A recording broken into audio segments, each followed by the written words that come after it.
Saudi അറേബ്യയിലേക്ക് പോകുന്നവർ ബാഗിൽ എന്തൊക്കെ കൊണ്ടുപോകാൻ പാടില്ല എന്നത് സംബന്ധിച്ച് ഹജ്ജ് ഉംറ മന്ത്രാലയത്തിന്റെ അറിയിപ്പ് വന്നിരിക്കുകയാണ്. വിശുദ്ധ റമദാൻ മാസമായതിനാൽ തീർത്ഥാടനത്തിന്റെ ഭാഗമായി കൂടുതൽ പേർ സൗദിയിലേക്ക് വരുന്ന സാഹചര്യത്തിലാണിത്. തീപിടിക്കുന്ന ഒരു വസ്തുവും ബാഗിലോ ലഗേജിലോ ഉണ്ടാകാൻ പാടില്ല.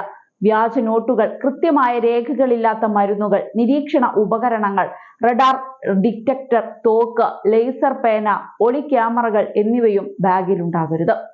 ഇതിലേതെങ്കിലും വസ്തു ബാഗിൽ പരിശോധനയിൽ കണ്ടെത്തിയാൽ യാത്ര മുടങ്ങും. മാത്രമല്ല, നിയമ നടപടികളും നേരിട്ടേക്കാം. ഏത് തരത്തിലുള്ള ബാഗുകളാണ് ഉപയോഗിക്കേണ്ടത് എന്ന നിർദ്ദേശവും മന്ത്രാലയം നൽകിയിട്ടുണ്ട്. ലക്ഷക്കണക്കിന് പേരാണ് ഉംറ തീർത്ഥാടനത്തിന് മാത്രമായി സൗദിയിലേക്ക് ഈ മാസം എത്തിയത്. റമദാന് മുൻപേയും സൗദിയിൽ തീർത്ഥാടനത്തിന് എത്തിയവരുണ്ട്.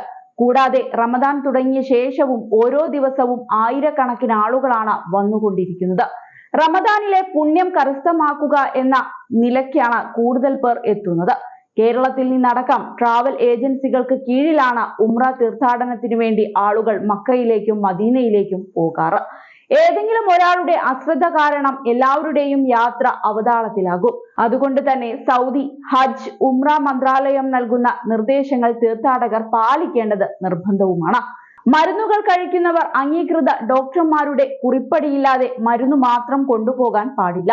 ഏപ്രിൽ പകുതിയോടെ ഉംറ തീർത്ഥാടനത്തിനുള്ള വിസ സൗദി അറേബ്യ നിർത്തിവെക്കും. പിന്നീട് ഹജ്ജിനുള്ള ഒരുക്കങ്ങളിലേക്ക് മന്ത്രാലയം കടക്കും. 20 ലക്ഷത്തിലധികം പേരാണ് ഹജ്ജിന് മാത്രം മക്കയിലെത്തുക. അതുകൊണ്ട് തന്നെ ഈ വേളയിൽ ഉംറ തീർത്ഥാടകരെ അനുവദിക്കില്ല. സൗദിയിലേക്ക് വരുന്നവർ, പ്രത്യേകിച്ച് ഉംറ തീർത്ഥാടനത്തിനായി എത്തുന്നവർ എന്തൊക്കെ വസ്തുക്കൾ കൊണ്ടുവരരുത് എന്ന് കസ്റ്റംസ് അതോറിറ്റിയുടെ വെബ്സൈറ്റിൽ വിശദീകരിച്ചിട്ടുണ്ട്. ഈ പട്ടിക നോക്കി ഇക്കാര്യത്തിൽ വ്യക്തത വരുത്തേണ്ടതാണ്. വിമാനത്തിൽ മക്കയിലേക്ക് എത്തുന്നവർ കൈകാര്യം ചെയ്യാൻ എളുപ്പമുള്ള ബാഗ് ഉപയോഗിക്കണമെന്നും നിർദ്ദേശമുണ്ട്. വൃത്താകൃതിയിലുള്ള ബാഗ് ഉപയോഗിക്കാതിരിക്കുന്നതാണ് നല്ലത്. ഫാബ്രിക് ലഗേജുകളും ഒഴിവാക്കണം. വലിയ ബാഗുകൾക്ക് പകരം ചെറിയ ബാഗുകൾ ഉപയോഗിച്ചാൽ കൈകാര്യം ചെയ്യാൻ എളുപ്പമാകും.